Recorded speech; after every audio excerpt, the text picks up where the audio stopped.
Macam mana kita nak check laptop yang power button dia dekat keyboard dan laptop tu dia tak boleh on. Jadi kalau power button dekat keyboard, apabila laptop tak boleh on, ada dua kebarangkalian saja. Sama ada motherboard dia yang dia tak boleh on tu disebabkan motherboard dia problem ataupun keyboard dia problem. Kalau salah satu key dekat keyboard ni dia tekan sendiri ataupun dia ada short pada keyboard, bila dia tak boleh on langsung. Bila kita tekan power button dia tak boleh nak on langsung.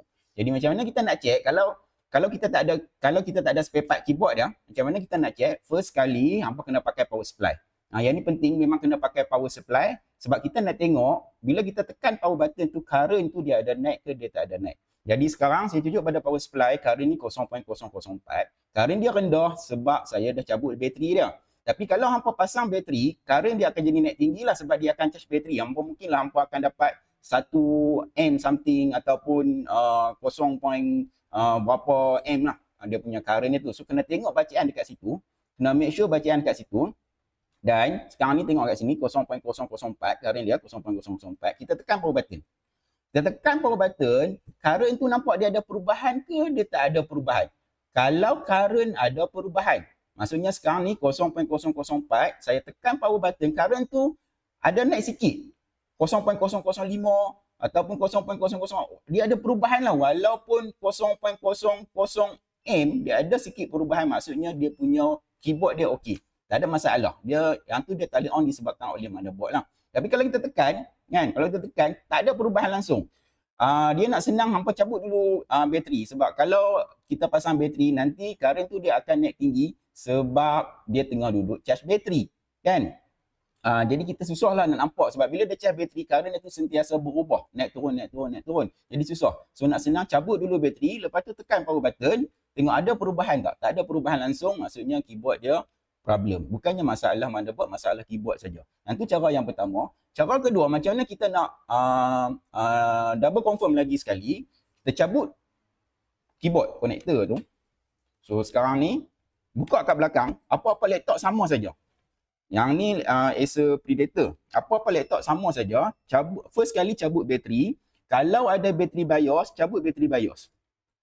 Okay, cabut bateri BIOS. Keyboard connector cabut. Sini keyboard connector dia.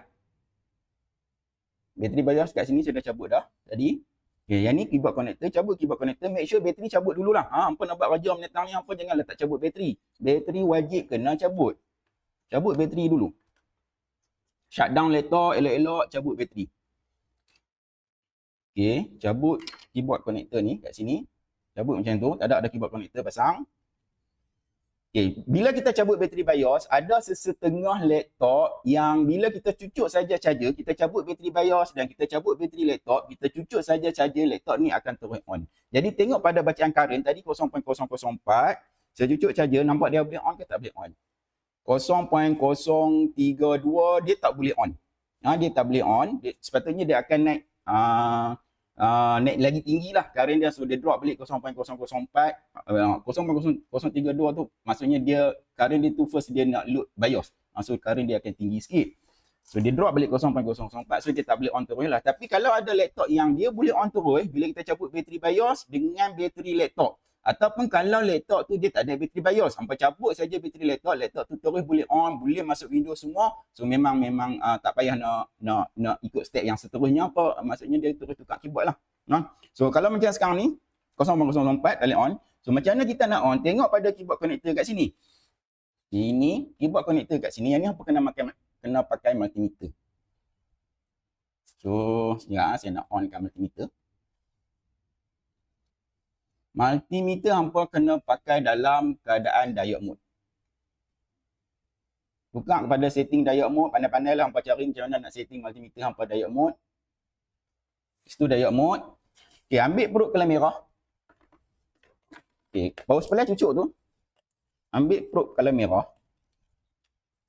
Sini perut kelam merah, letak pada ground, laptop. So mana-mana lubang skru ground lah saya letak perut kelam merah kat sini.